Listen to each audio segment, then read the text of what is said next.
Сәлем достар! Мәдениеті мен өркениеті, тарихы мен мол ерекшеленетін Түркия мемлекетінде 2,5 айлық іс тәжірибе мен үшін өте ерекше өтті. Іс тәжірибемен қатар шәкіртақы алу мүмкіндігіне де ие болдық. Көбінесе Германия, Франция, Ұлыбритания, Ресей, Украина, Біріккен Араб Әмірлігі және де жергілікті түркиялық қонақтармен халықаралық қатынас орнату арқылы ағылшын, түрік тілдерін жеткілікті деңгейде меңгердім. Я учусь на 3-м курсе факультет туризм. Этим летом, благодаря нашему университету, нам выпала большая возможность поехать в Турцию, стажироваться там по специальности ресторанное дело, гостиничный бизнес и туризм. Мы работали в таких местах, как бар, ресторан, кухня, ресепшн и хаускипинг. Работа была довольно сложной, но интересной. Благодаря этому мы улучшили свой английский и турецкий язык. И, естественно, мы получали за это стипендию. Большое спасибо нашему ректору Сабрих Симите, что даете такую большую возможность нашим студентам побывать в Турции и обучаться там. Türkiye'nin en güzel şehri Muğla iline bağlı olan Fethiye şehrine 80 kilometre uzaklığı olan Nika Road otelinde sadece staj yapmadık. İzin günlerimizi çok güzel geçirdik diyebilirim. Ben de sizlere onu paylaşmak istiyorum.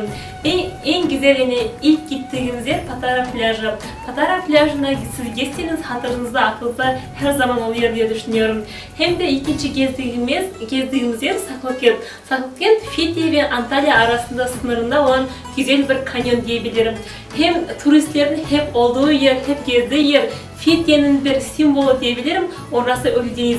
Ölüdeniz çok bir güzel deniz. Manzarası, dağı, insanları, yemekleri, her yeri güzel diyebilirim. Sonra da Dalyan köyüne gittik. Dalyan köyü Fethiye'nin en güzel bir ilçesi, en güzel bir gezme yeri diyebilirim. Dalyan'da olan en güzel önemli yer orası Kaplumbağa plajı diye söylüyoruz. Kaplumbağa plajında sadece orada gezmek için değil, beni en iyi hem arkadaşlarım da şaşırtan bir en şey kaplumbağaların hastanesi. Yani orada hasta olan kaplumbağaları birleştirecek. Yani insana çok bir şaşırtıcı bir şey diyebilirim. Hem de orasını çok sevdim. Hem Fethiye değil, Muğla değil, orasını gezdiğimizden sonra daha bir izin günümüzde Marmaris diye şehire gittik. Marmaris'in yani 12 adalarına gittik, adalarını gezdik.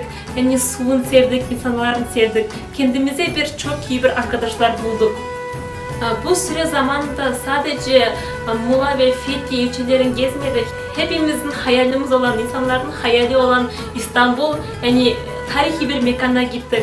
İstanbul'da en güzel sevdiğimiz Ayasofya ve Sultanahmet Camii. Orasını gezdiğimizde yani eski dünyaları, eski tarihi mekanları aklımıza aldık. Yani Türkiye'nin tarihini daha çok iyi bildik, öğrendik diyebilirim. Hem orada çok sevdiğimiz, yani biz için, gençler için, öğrenciler için Taksim Meydanı oldu.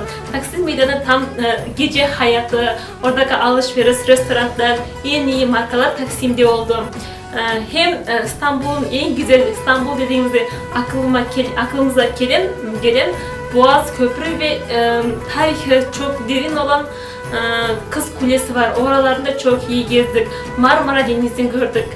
Bize böyle bir fırsat verdiği için, hayalimizi gerçekleştirdiği için Nika Road Otel'in müdürü, sahibi, bizim dedemiz, bize her zaman akılını söyleyen Selahattin Kayaman'a çok teşekkür ederiz.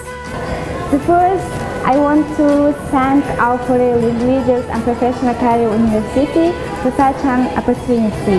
New environment, new friends, another country, a lot of change. I'm sure that it was a great experience for me, and I think I will use this experience in the future. Как уже говорили мои друзья, в этом году у нас была огромная возможность увидеть Турцию. Ve bu imkanı bize verdikleri için bizim üniversite ve Sabri Bey'e çok teşekkür etmek istiyoruz. We were in Turkey in 3 months and worked there. Yani dostlar, siz de осылай Türk тілде жақсы сөйлегіңіз келсе, сізді біздің университетке, яғни шет тілі және іскерлік карьера университетіне шақырамыз.